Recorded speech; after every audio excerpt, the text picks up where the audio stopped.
Números capítulo 3. As responsabilidades dos levitas. Eis a história da descendência de Arão e de Moisés, quando Yahvé falou a Moisés no monte Sinai. Estes são os nomes dos filhos de Arão, : Nadab, o mais velho, Abiú, Eleazar e Itamar. Estes são os nomes dos filhos de Arão, sacerdotes que receberam a unção e que foram consagrados para exercer o ministério sacerdotal. Versículo 4. Nadab e Abiú morreram diante do Senhor no deserto do Sinai, quando apresentaram uma oferta como fogo profano ao Senhor. Como não tinham filhos, somente Eleazar e Itamar serviram como sacerdotes durante a vida de Arão, seu pai. Vamos ler aqui o comentário aqui na Bíblia, aqui no rodapé. Veja só. Moisés parece bastante desconfortável para falar sobre o, entre aspas, fogo estranho trazido por Nadab e Abiú para dentro da casa do Senhor. E por isso o termo usado e seu significado ficaram obscuros a uma melhor compreensão. O fato é que esses sacerdotes estavam usando um fogo que o Senhor não ordenara e, portanto, profano. Levíticos 10, versículos 1 ao 3. Toda proximidade com a santidade de Deus requer pureza de alma, santidade de procedimento e obediência da parte dos seus sacerdotes, entre parênteses, ministros. No decorrer de toda a história de Israel, a morte desses filhos recém-consagrados de Arão serve de alerta aos pastores e ministros de Deus de todas as épocas a respeito da seriedade e importância de sua missão e tarefas. 1 Samuel 2, 12 ao 17. 1 Samuel 22, 25, 27 e 36. São notáveis as ocorrências de juízo de Deus diante do povo, sempre que se inicia uma nova fase da intervenção do Senhor na história da salvação da humanidade. Atos 5, a partir do versículo 1, aqui leremos. A oferta de Ananias e Safira. Entre mentes, um certo homem chamado Ananias, com sua esposa Safira, também vendeu uma propriedade, mas ele reteve parte do dinheiro da venda para si, tendo conhecimento disso também sua esposa. Ele levou a parte restante e a depositou aos pés dos apóstolos. Veja só no comentário aqui, a palavra reteve é a mesma expressão que aparece na tradução grega do Antigo Testamento, Septuaginta, quando narra o pecado de Acã. Juízes 7, 1 ao 25. A mesma avareza associada à hipocrisia, desejo de manter uma falsa imagem de santidade, gerou mentira, afastamento de Deus e destruição. O problema foi a mentira. Veja os exemplos de Nadab e Abiú, Levíticos 10, 2, e Uzá, 2 Samuel 6, 7. Ananias e Safira foram os primeiros exemplos de, entre aspas, falta de sinceridade no serviço cristão. Sinceridade. Ocorridos nos primórdios da Igreja de Jesus Cristo.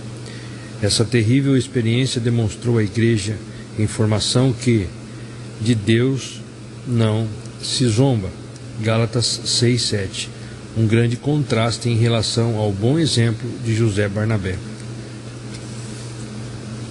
que fala um pouquinho antes aqui no capítulo 4 de Atos, no versículo 36, que fala sobre a oferta de José Barnabé. Olha só, então José, um levita natural de Chipre, a quem os apóstolos deram o sobrenome de Barnabé, que significa filho da consolação, sendo proprietário de um campo, vendendo-o, trouxe o dinheiro da venda e o colocou junto aos pés dos apóstolos. Continuando aqui, no versículo 3 de Atos 5, então indagou-lhes Pedro: Ananias, por que permitistes que Satanás enchesse o teu coração, induzindo-te a mentir ao Espírito Santo para que ficasses com parte do valor do terreno? Observemos aqui, Pedro falou para ele por que ele permitiu que Satanás enchesse o coração dele, induzindo ele ao quê? A mentir. A mentir ao Espírito Santo, para que ficasse com parte do valor do terreno. Mantendo-o contigo, porventura não continuaria teu, e vendido não estaria todo o dinheiro em teu poder?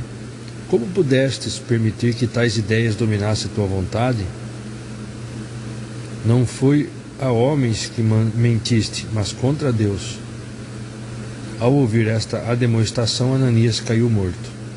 Então grande temor tomou conta de todos os que souberam do que havia acontecido.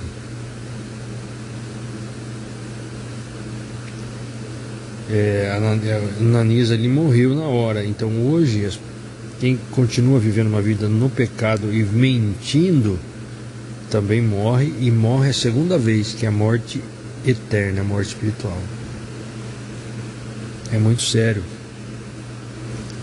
É muito sério a palavra de Deus. Vamos voltar em Números.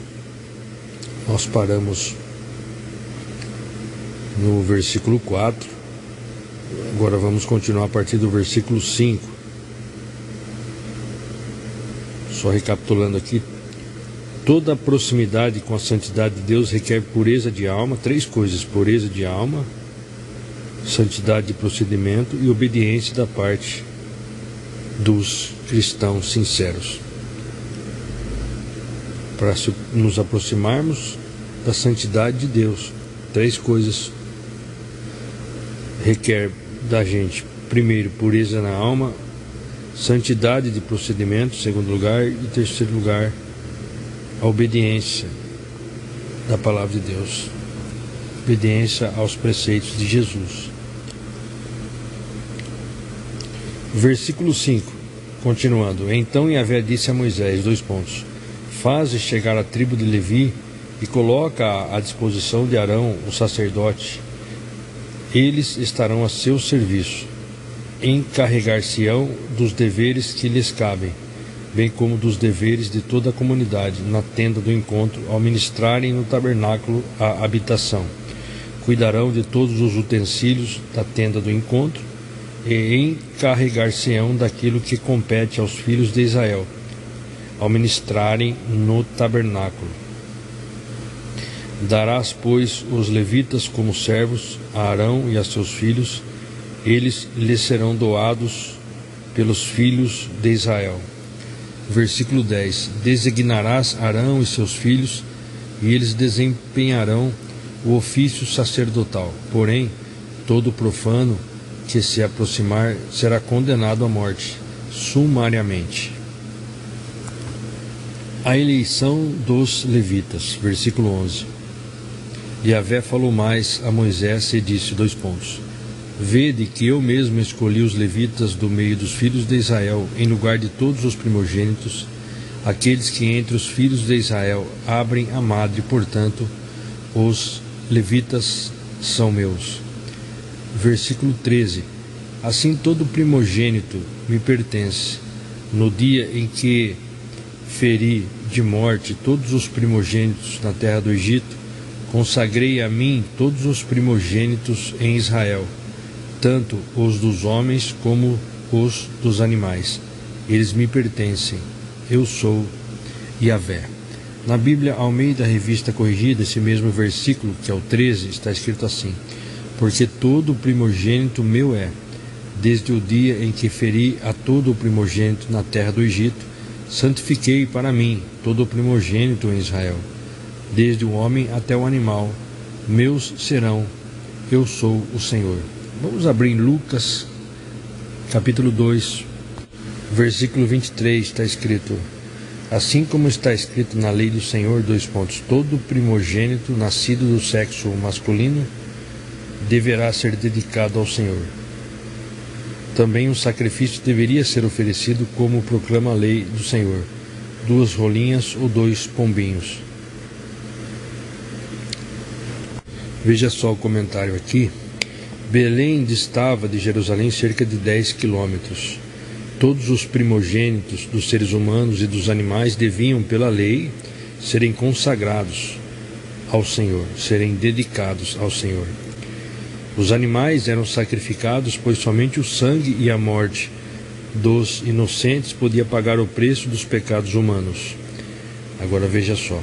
Cristo tomou sobre si esta penalidade. Isaías 53, 6. 2 Coríntios 5, 21. Nós já vamos ler. Então Cristo tomou sobre si esta penalidade e se deu em sacrifício único, suficiente e perpétuo. Sacrifício único, suficiente e para sempre, perpétuo. Os primogênitos humanos eram simbolicamente oferecidos aos cuidados do Senhor. Romanos 8, 29. E seus pais se obrigavam a educá-los para adorar e servir a Deus. Os filhos deviam seguir a fé dos pais durante toda a vida, mas eram os levitas quem, de fato, dedicavam suas vidas inteiras ao serviço religioso diário, como ministros, representando a adoração de todos os primogênitos masculinos de Israel. 2 Coríntios, capítulo 5, onde fala sobre a perfeita reconciliação com Deus. Aí nós vamos aqui para o versículo 21.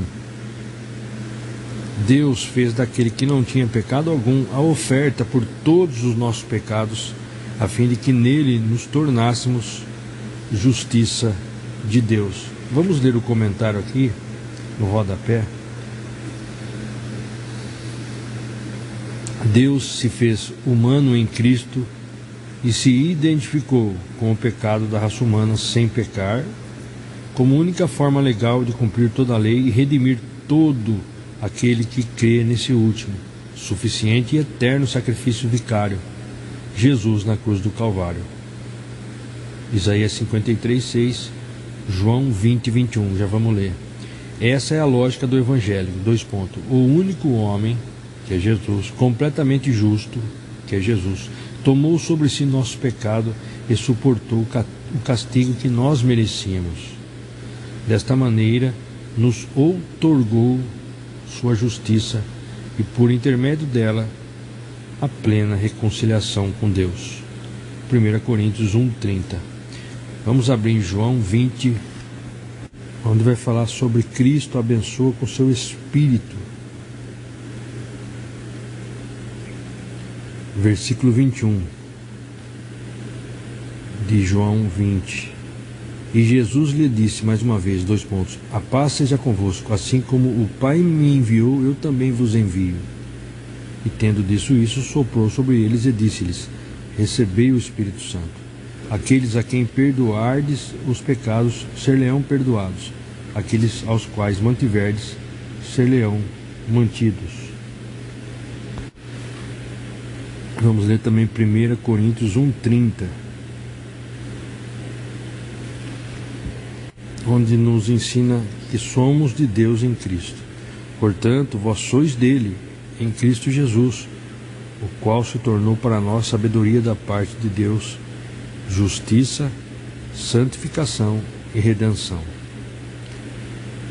A fim de que, como está escrito, aquele que se gloria, glorie-se no Senhor. Ou seja, aquele que eu devo me orgulhar na misericórdia do Senhor, gloriar-me no Senhor. E então, portanto, versículo 30, vós sois dele, em Cristo Jesus, o qual se tornou para nós sabedoria da parte de Deus. Aí 3 coisas: justiça, santificação e redenção. Aí nós voltando aqui em Lucas, que estávamos lendo o comentário, então nós falamos que Belém distava de Jerusalém cerca de 10 quilômetros. Todos os primogênitos dos seres humanos e dos animais deviam pela lei serem consagrados, ou seja, dedicados ao Senhor. Daí os animais eram sacrificados, pois somente o sangue e a morte dos inocentes podia pagar o preço dos pecados humanos. Aí nós vimos que Jesus Cristo tomou sobre si esta penalidade, onde nós lemos 2 Coríntios 5:21, e se deu em sacrifício único, suficiente e para sempre, perpétuo, por toda a eternidade. Os primogênitos humanos eram simbolicamente oferecidos aos cuidados do Senhor.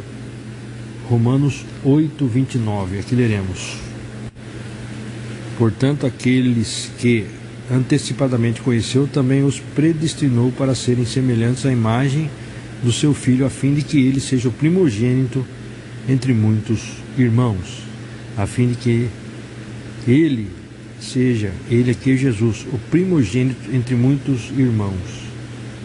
Aí eu vou ler aqui também. Embora esse trecho, como várias posições teológicas de Paulo, continuam sendo grandes temas de estudo por parte dos teólogos e linguistas, nessa passagem há certo consenso de que o conhecimento aqui mencionado não é abstrato, mas é fruto da essência de Deus. O amor e seus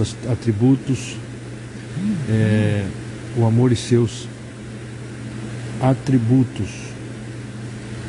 vou ler novamente: o amor e seus atributos, fidelidade e justiça. Deus não apenas nos conhecia antes mesmo de termos a mínima informação sobre Ele, mas também nos conhecia no sentido de nos haver escolhido desde a fundação do universo. Efésios 1:4, 2 Timóteo 1:9. Assim como desde a eternidade passada Deus conhecia os que pela fé se tornariam seu povo, esse conhecimento prévio de Deus em relação a cada ser humano aponta para a graça da eleição, frequentemente embutida no verbo conhecer no Antigo Testamento. No Novo Testamento ele aparece em passagens como 1 Coríntios 8:3 e Gálatas 4:9. O fato de alguém vir a amar a Deus não é mérito humano, mas resultado direto da ação divina. O homem é chamado não no sentido de um simples e casual convite, mas por uma convocação solene, e é justificado por consequência da convocação, a chamada e o grande clímax. Glorificado no sentido de ser como Cristo é. 1 João 3:2, onde vai falar a vida santa dos filhos de Deus. Vede, vou ler a partir do versículo 1, vede que imenso amor nos tem concedido o Pai, a ponto de sermos tratados como filhos de Deus. E, em realidade, somos filhos de Deus. Por esse motivo o mundo não nos conhece, porquanto não conheceu a Ele mesmo. Agora o versículo 2. Amados, agora somos filhos de Deus, e ainda não se manifestou o que havemos de ser. Todavia, sabemos que quando Ele se manifestar, seremos semelhantes a Ele, pois o veremos como Ele é. Versículo 3. E todo o que tem nele essa plena confiança purifica a si mesmo, assim como Ele é puro. Purifica a si mesmo, assim como Ele é puro. Vou ler aqui também, na Bíblia de Estudo, João usa uma expressão grega especial para enfatizar que a fé no Senhor é uma confiança inabalável no seu amor e poder, e que mediante a fé sincera o crente vai abandonando, abre parênteses, santificação, fecha parênteses, abandonando tudo o que separa, entre parênteses, pecado, tudo que separa da plena comunhão com o Espírito de Deus. João 1:29, Romanos 5:2, onde vai falar o justificado tem paz com Deus. O justificado tem paz com Deus. Veja só, versículo 2: por intermédio de quem obtivemos pleno acesso pela fé a esta graça na qual agora estamos firmados e nos gloriamos na confiança plena da glória de Deus. Confiança plena da glória de Deus. Veja só, eu vou ler aqui no rodapé: foi Jesus quem nos elevou à presença do Pai, ao rasgar a robusta e resistente cortina da lei, que ficava no templo e que fazia separação entre o homem e Deus. Mateus 27, 51.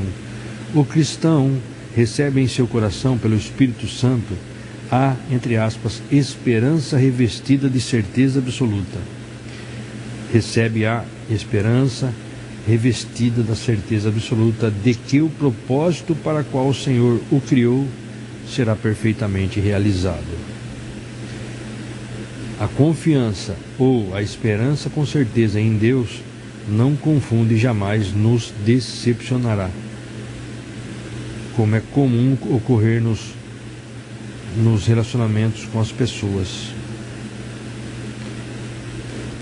Aí voltando em Lucas, já nós vamos voltar em Números. Então, os primogênitos humanos eram simbolicamente oferecidos aos cuidados do Senhor. Aí nós lemos Romanos 8, 9. E seus pais se obrigavam a educá-los para adorar e servir a Deus. Os filhos deviam seguir a fé dos pais durante toda a vida, mas eram os levitas quem de fato dedicavam suas vidas inteiras ao serviço religioso diário, como ministros, representando a adoração de todos os primogênitos masculinos de Israel. Números 3, 11 ao 13. E lembrando que hoje em dia, algumas pessoas que chamam de levitas, mas os levitas era naquela época. Hoje não usa esse nome, não existe. Assim como também na época Jesus estava ali junto com os seus apóstolos, e hoje em dia também as pessoas que usam o nome apóstolo também é somente naquela época. Assim como também nós estamos acabando de falar, os levitas era somente ali da tribo de Levi. Voltando então agora, continuando, né, a leitura, a meditação aqui em Números. Voltando em Números 3, nós paramos no versículo 13, aí nós fomos para Lucas 2, 23, e entre outras referências cruzadas. O recenseamento dos levitas, versículo 14. E o Senhor falou a Moisés no deserto do Sinai, ordenando, recensearás os filhos de Levi, segundo suas casas patriarcais e de acordo com seus clãs familiares, recensearás todos os homens da idade de 1 mês para cima. Moisés os recenseou conforme a ordem de Yahvé, de acordo com o que o Senhor lhe havia ordenado. Versículo 17. Estes são os nomes dos filhos de Levi, Gerson, Coate e Merari. São estes os nomes dos clãs gersonitas, Libni e Simei. São estes os nomes dos clãs coatitas, Anrão, Issar, Hebron e Uziel. Versículo 20. E estes são os nomes dos clãs meraritas, Mali e Musi. Foram esses os líderes dos clãs levitas. Versículo 21. De Gerson originaram-se o clã libnita e o clã simeíta. Eram esses os clãs gersonitas. O número de todos os que foram contados do sexo masculino de 1 mês de idade para cima foi 7.500. Os clãs dos gersonitas tinham de acampar a oeste atrás do tabernáculo. O príncipe e líder das famílias dos gersonitas era Eliasaf, filho de Lael. Os filhos de Gerson tinham na tenda do encontro a responsabilidade de zelar do tabernáculo, da tenda e da sua cobertura do véu, a grande cortina da entrada da tenda do encontro, das cortinas do átrio, do véu de entrada do átrio, a cortina que rodeia o tabernáculo e o altar, como também das cordas e de todos os detalhes que estavam relacionados diretamente com o serviço a eles outorgado. Versículo 27. De Coate originaram-se os clãs Anramitas, Izaritas, Hebronitas e Uzielitas. Esses são os clãs coatitas. O número de todos os do sexo masculino de 1 mês de idade para cima foi 8.600. Os coatitas foram encarregados de cuidar do santuário. Os clãs dos coatitas acompanhavam no lado sul meridional do tabernáculo. Versículo 30. O príncipe da casa patriarcal dos clãs coatitas era Elisafã, filho de Uziel. Elisafã, filho de Uziel. Tinham a responsabilidade de zelar da arca, da mesa, do candelabro, dos altares, dos utensílios do santuário, com os quais ministravam, do véu e de tudo o que fazia parte desse serviço. O príncipe dos príncipes dos levitas era Eleazar, filho do sacerdote Arão. Ele exercia a superintendência de todos aqueles que zelavam pelo santuário. De Merari originaram-se o clã Malitas e o clã dos Musistas e o clã dos Musitas. Eram estes os clãs Meraritas. O número total dos homens recenseados da idade de 1 mês para cima foi de 6.200. O príncipe da casa patriarcal dos clãs Meraritas era Zuriel, filho de Abiail. Eles tinham de acampar do lado norte, setentrional do tabernáculo. Os Meraritas tinham o dever de cuidar das armações do tabernáculo, de seus travessões, das colunas, das bases, de todos os seus utensílios e de tudo o que implicava esse serviço, bem como das colunas do átrio, do pátio ao redor, com suas bases, suas estacas e suas cordas. Finalmente acampavam ao oriente, a leste, diante do tabernáculo, em frente da tenda do encontro, Moisés e Arão e seus filhos, que tinham o encargo do santuário em favor dos filhos de Israel. Todo estranho que se aproximasse devia ser prontamente executado. O total dos levitas recenseados, que Moisés enumerou segundo os clãs, conforme a ordem de Yahvé. O número de todos os do sexo masculino de 1 mês de idade para cima foi 22.000. O resgate dos primogênitos, versículo 40. Então disse mais Yahvé a Moisés, faze o recenseamento de todos os primogênitos homens dos filhos de Israel da idade de 1 mês para cima. Faze a soma dos seus nomes. Em seguida, em lugar de todos os primogênitos de Israel, tomarás para mim, Yahvé, os levitas, e de igual modo o gado dos levitas, em lugar de todas as primeiras crias dos rebanhos dos israelitas. Eu sou o Senhor. Versículo 42. Assim conforme Yahvé lhe havia ordenado, Moisés contou todos os primogênitos. Moisés contou todos os primeiros filhos dos filhos de Israel. O recenseamento dos nomes dos primogênitos do sexo masculino da idade de 1 mês para cima deu um número total de 22.273. Então falou o Senhor a Moisés e disse, toma os levitas e oferece-os em lugar de todos os primogênitos dos filhos de Israel, e os rebanhos dos levitas em lugar dos rebanhos dos israelitas. Os levitas serão meus. Eu sou Yahvé o Senhor. Para o resgate dos 273 primogênitos dos filhos de Israel, que excedem o número dos levitas, tomarás 60 gramas de prata, com base no peso padrão do santuário, que são 12 gramas, e dará esse valor em prata a Arão e a seus filhos para resgate daqueles que são excedentes. E darás esse valor em prata a Arão e a seus filhos para resgates daqueles que são excedentes. Que excede, né? Versículo 49. Moisés recolheu toda a prata devida ao resgate daqueles que excederam o número dos levitas. Dos primogênitos dos filhos dos israelitas, ele recebeu um valor em prata correspondente a quase 16,5 kg, com base no peso padrão do santuário. Moisés deu toda a prata acumulada com esse resgate a Arão e a seus filhos, segundo a ordem de Yahvé, tudo conforme o Eterno havia ordenado a Moisés. Muito bem, então nós concluímos a leitura de Números, capítulo 3.